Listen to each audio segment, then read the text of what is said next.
Hello, hello, hello. This is your message from the universe for 10/11/2020. This is the rune Raido. Now, Raido is the rune of communication. And this rune next to it is Algiz. Now, yesterday we had this Algiz upright. Today we have it reversed. It is the rune of protection. Having it reversed doesn't mean that you're not protected. It means you may feel like you're not protected. This Raido is speaking about communication. It can be referring to a journey forward, but in this reading, it's really talking about communication with another person and within a relationship slash friendship slash defunct relationship.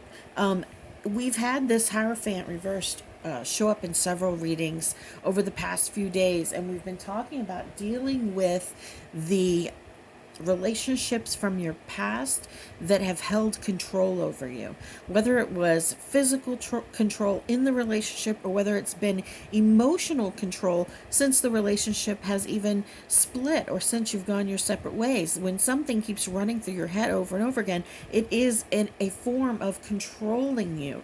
And we talked about forgiving this relationship. We talked about finding your voice. We talked about working through this. On the 11th, this specifically speaks of a message. Now, sometimes when we focus on something so much, we end up getting communication from that person. So it also talks about having clarity about this message that comes through, some realignment happening.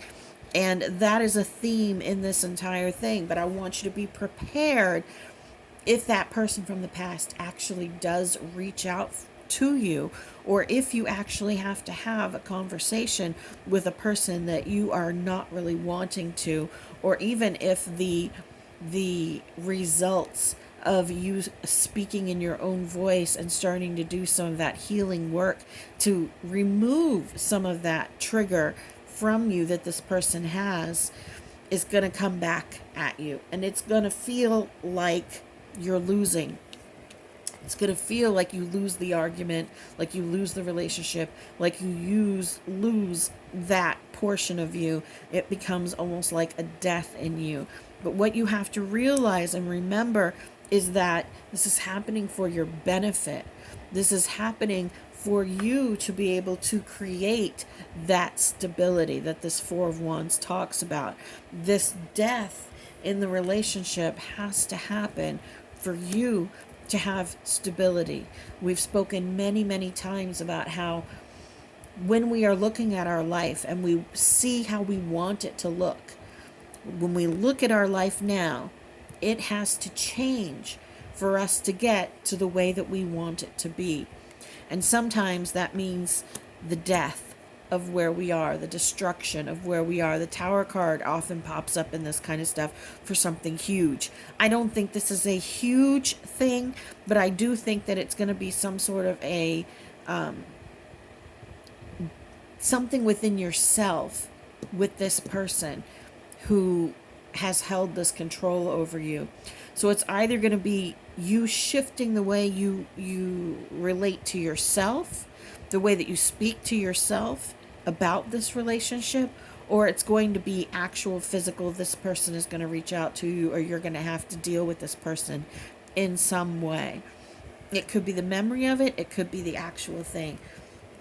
But both this Star and this Temperance reverse are talking about self-care, realignment, leaning into the changes, embracing this new you, loving yourself through it, really kind of being in that space of giving yourself space to experience this situation. Because we have to allow ourselves to embrace the pain of what's going on so that we can process it and move through it. We have to feel it so that we can heal that thing, so that we can move forward through it. We have to allow ourselves to feel it down to our core, as well as be the observer, which that was yesterday's reading, was about feeling something deeply, but also still being the observer of that emotion so that we can pull it out, so that we can heal it, so that we can love it away and remove that trigger that that controlling relationship has on us. So be really careful on the 11th about those interactions with that person. Either the results of it are going to come back on you, or you're going to have that discussion or get that message from them. Recognize that even though it may feel terrible, it may feel horrible, it may be difficult, it's actually creating the space for you to move into the future, to manifest the life that you want to lead. It's not easy. It's a very simple thing to say, love yourself, love each other, forgive yourself. It's just not an easy thing, because we find ourselves stuck in a life pattern that doesn't support any of those things. And so to pull ourselves loose from that life pattern that we are in, we have to deal with a little bit of destruction. You are beloved. You matter. You are so loved.